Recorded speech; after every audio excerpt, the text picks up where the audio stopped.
So I've spent a lot of time in the hideout every single wipe figuring out the best way to make millions of rubles, and I typically post a video for early, mid, and late wipe crafts that make the most amount of money. Today I'm not only going to be showing you the best late wipe crafts, I'm also going to be showing you how I maximize the crafting and hideout management skills, and I have videos covering how to power level both of these skills, which I will link below. And I also have a video on how much money you can make with the hideout over a 7-day period of using these crafts. That'll be in the top right hand corner of your screen right now. But not much has changed in this video compared to my mid-wipe profitable crafts video, but there are a few noteworthy things that I've switched up that I want to share with you guys, so let's jump right into it. Real quick before we jump in, I have been saving up all of my crafts. I've got a good amount here that we're going to be selling at the end of the video, so if you're one of those people that likes to get the little serotonin boost of, you know, selling everything and making a bunch of money, we'll be doing that at the end of the video. First and foremost, let's go ahead and take a look at my skills. My crafting skill is currently at level 34 and my hideout management is at 29. Again, if you don't know the insane benefits that come with getting these to elite levels, check out my videos on them. But the important thing to note here is that the higher you get your crafting skill, the quicker things will craft, meaning you can speed up the process of making more rubles. And with hideout management, the higher this skill is, the longer your consumables like water filters, fuel, and air filters will last. With all that out of the way, let's jump into the hideout and go over what crafts I'm doing these days. All right, so first up is going to be the lavatory. During the day, I'm again rotating between the ripstop and the gas mask air filter craft. The ripstop costs me roughly 30 to 40k to craft, and I sell them for around 60 to 70k, so there's a pretty good profit on that.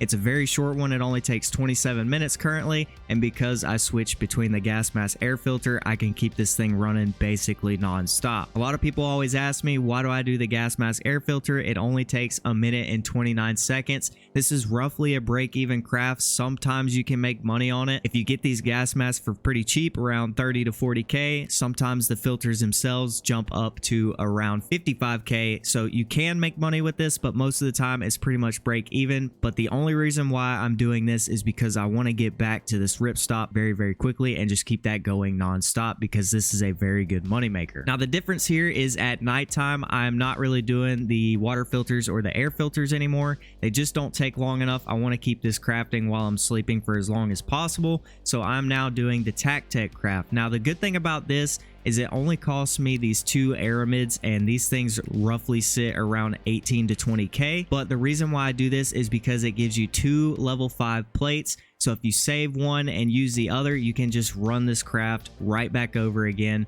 and getting a level 5 plate is only going to cost you about 40k. But the thing about that is, if we jump out of the hideout real quick, I've got one down here that I collected this morning. So if we go ahead and we take out these plates here, obviously I'm going to use one of them in my raids, and then the other one is going to go back into doing the craft. But as you can see down here, I've got a few. I've got one right here. I've saved up a few. I'm actually running pretty low right now, but essentially all I'm spending is the 2 aramids. I mean, I guess you can count the 2 ripstops, but I already craft them anyways, so in my head it just doesn't really make sense to count it. But what I'm getting at here is I'll use one, save this one for the craft, and then I'll go ahead and go over to Ragman and sell this for 44k. So that basically cuts out the cost of the 2 aramids. So realistically, if you wanted to count the 2 costs of the ripstop, then you're going to be getting this plate for about 60k, which is kind of hard to come by decent class 5 plates nowadays. But what I do like about it is it is under a kilogram for a class 5 plate. But just thought I'd give you an explanation of why I do the tech craft. A lot of people do this. It's one of the easiest ways to get level 5 plates, one of the cheapest ways. All right, so that's the lavatory. We're going to jump over to the workbench. Just want to give you guys a quick reminder that I'm live over on Twitch pretty much every day around 7 p.m. Eastern Standard Time. So if you have any questions related to my videos or just the game in general, feel free to stop by and hang out for a bit. We've also got a community Discord, so if that interests you, that'll be linked below as well. On the workbench, we are rotating between the red pliers and the green gunpowders during the day. The red pliers, not a huge money maker, but I do this one because it is a very quick reset, so I can keep these green gunpowders going, and these are huge money makers, so I want to keep this going as much as I possibly can. For the red pliers, you need these yellow pliers, and sometimes you can get them very cheap. Sometimes they're up for as low as 8k, but typically I find a lot of these in raid. I think I've got a few right now. I haven't bought a yellow plier in I don't know how long because I don't really have to do too many of these crafts with how long the green gunpowders take. If you find these in raid, if you get them cheap, the red pliers sell for a little over 17k, so there's a little bit of money to be made there, but that's not my main concern. My main concern is going to be these green gunpowders. So the cost for the green gunpowders is a little bit over 24k for all of these materials, and you get 2 of them. These things sometimes get all the way up to like 45k, so you're spending a little over 24k to craft them, and you can sell them for anywhere from 80 to 90k for both of them. This is a huge money maker. I love this craft. Highly recommend you guys do this one. And then for nighttime, I either do 762 by 39 BP, or I've also started doing the green battery, which I will use for the Bitcoin trade from Mechanic. You're not saving too much money as opposed to just buying these for the barter, but you are saving a little bit. Sometimes with all of these materials, you can get under 200k for the cost of crafting this. And if you find all of this stuff in raid, which most of these are pretty common items, it's going to be even cheaper for you. Green batteries right now are sitting over 200k, and I think currently if I were to buy all this right now and craft it, my cost would be around 180k. So we're saving a little bit there. Usually I'll just craft 2 of these, buy 2 Tetrises, and then go over to Mechanic right here, and I will do the Bitcoin trade. And I think Bitcoin is sitting around 920k right now. So again, we're either doing BP or the green battery craft during the nighttime. Moving on from there, we're going to cover Intel, Bitcoin, water collector, and moonshine, and then of course the scav case down here. Intel, I've said it before, right now I'm literally just doing the USBs and the 11SR. These aren't really money makers. I'm just doing it because you get a lot of crafting time out of them, which translates to your crafting skill, and these have helped me boost my crafting skill a ton. If you guys aren't doing anything with the Intel Center, I highly recommend that you do. These don't cost very much, and you get a huge return for your crafting skill. Bitcoin farm, of course, we're working on level 3 right now, but we're currently sitting at level 2. I've got 25 GPUs in there. I think I get one like every 17 hours or whatever, but if you're not running the Bitcoin farm for whatever reason you choose not to, I'm not really sure why people don't. If you have a ton of money in the game, you might as well be running Bitcoin. Everybody likes to look at this as like, oh, if I invest this much, it's going to take me 50 days, 60 days or whatever to get it back. I don't really look at it like that. If I'm going to be making money, I might as well invest it into this and just log on to 1 or 2 Bitcoins every day. It's a no-brainer for me. Love the Bitcoin farm. Down here on the scav case, I've been running this rotating between like 2,500, 15,000, and 95,000. I haven't really checked this, but I believe you get points towards your hideout management skill if you run these and rotate them. I'm not 100% on that. Don't quote me on it, but I'm pretty sure you do. If you know that for sure, leave it down in the comments and let everybody know. Moving on from there, we're going to jump into the water collector. This is something that I get questions on a lot. People ask me, do you buy the water filters to keep this thing running? And the quick answer is not really, sorta, kinda. So the way that I've been doing water filters, as you can see, I've got a bunch here. Basically what you're seeing, if you see these ones that are like not found in raid, these are ones that I bought at the beginning of wipe when they were like 20k a piece. Early wipe water filters, sugars, chocolate, stuff like that are insanely cheap, so I spend a lot of money stocking up on these things early, and I haven't really had to spend 100k on a water filter, which is what they're currently at, and I've just been using the ones that I've either found in raid or bought super early on in wipe. However, if you guys are finding a lot in raid, as you can see, I got a bunch here. I got this one that has 10. I've got this one that has 21. I found them in raid. I've used them down to a low amount, so now they're just kind of sitting in here and you don't know what to do with them. What I've been doing is taking these really low ones and I will throw them up on the flea market. So we got this one here. I'll throw it up for, let's say, 68,000 roughly, and then I've got another one here and I'll probably do the same. Maybe we throw this one up for a little bit more at 70.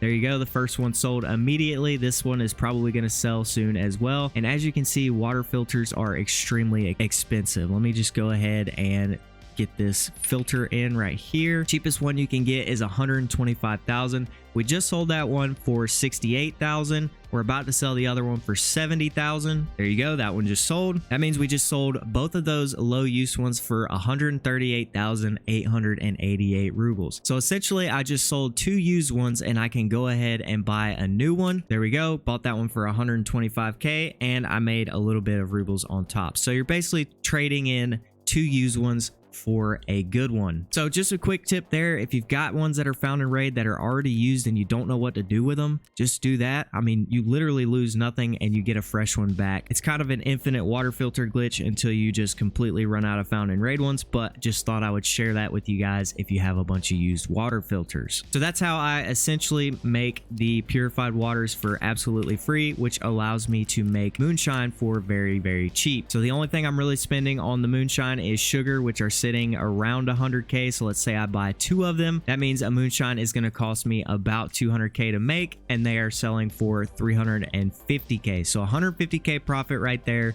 I'd say that's not bad. Moving on from the booze generator, we've got the nutrition unit. Nothing has changed here at all. I'm still doing EWRs and the slickers, and then at nighttime I'm doing the hot rod. I don't think I mentioned it earlier, but the slickers is what I'm using for the scav vest trade over here at the lavatory. So if you didn't know, if you try to just buy the scav vest on the flea, you're going to spend 30k a pop. That is not good at all. You're not going to be making any money there. But if you're crafting the slickers, I think with my craft that I'm doing, it costs me around 14k a piece for the slickers. We go over here to Jaeger and you can trade 1 for a scav vest, and this is an infinite trade. So it just cuts down the cost on the ripstop a little bit. Also, if you check Fence every now and again, you can get scav vests from him. I just bought 25 from him the other day and they were like 5k a piece. So make sure you're checking him every now and again. But again, on the nutrition unit, all the same stuff, EWRs, slickers, and hot rods. Hot rods don't really make any money. I think the cost is around 260k if you're buying all this stuff, and then it all sells for around 265 270k. So you're not making a ton of money, but I do this one to power level my crafting and hideout management skill. EWRs, the cost for this craft is around 30k, and then you can sell them each for 21k a piece. So that leaves us at 42k. So not a lot of money to be made there, but honestly, with the nutrition unit, there's not a lot of money to be made on pretty much anything in here. So these are just what I choose to do right now. Obviously, we're not crafting sugar anymore because the prices are just out of control on both of them. And then finally, we have the med station. We are, of course, doing the piles of meds, and I'm personally doing the Salewas. I do the Salewa because this is the med that I use, so it just makes sense to craft them. But if you did want to sell them, the cost of this craft is around 32k. So if you can sell them for over 32k, you're making money there. The real money maker is going to be the piles of meds. So all in all, depending on how much you get one of these augmentants for, usually I try to buy them around 30k. Your cost to do this craft is going to be about 38k, and sometimes piles of meds get way up there. I think when I got on earlier today, they were sitting around 25k. So you're looking at a 38k cost to do this craft, and you're going to be able to sell these anywhere between 70 and 80k, sometimes more. The best time to sell these is when Therapist does a reset, because people want them for the items case barter. And then at nighttime, we are doing the portable defibrillator. There's no money to be made on this. I think the cost is around 160 to 170k,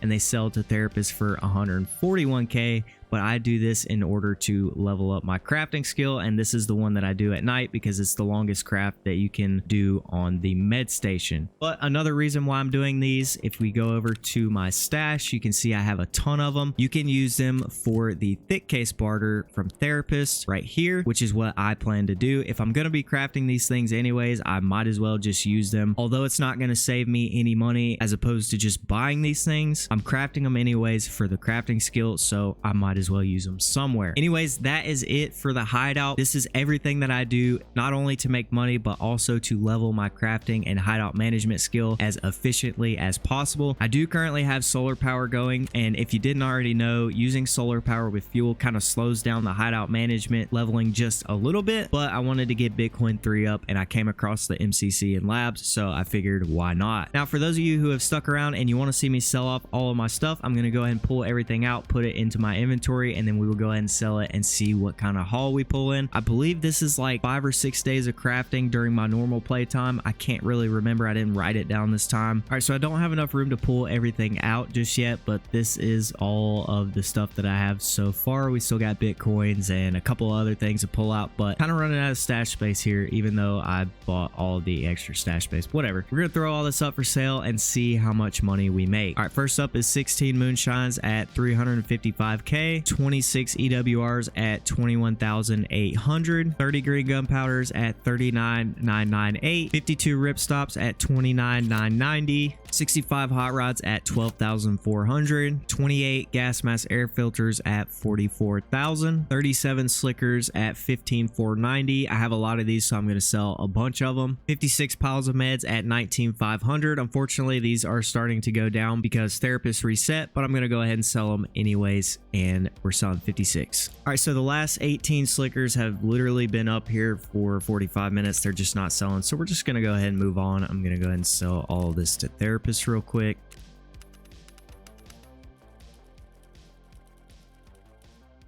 Quick little 9.5 mil, and we will collect.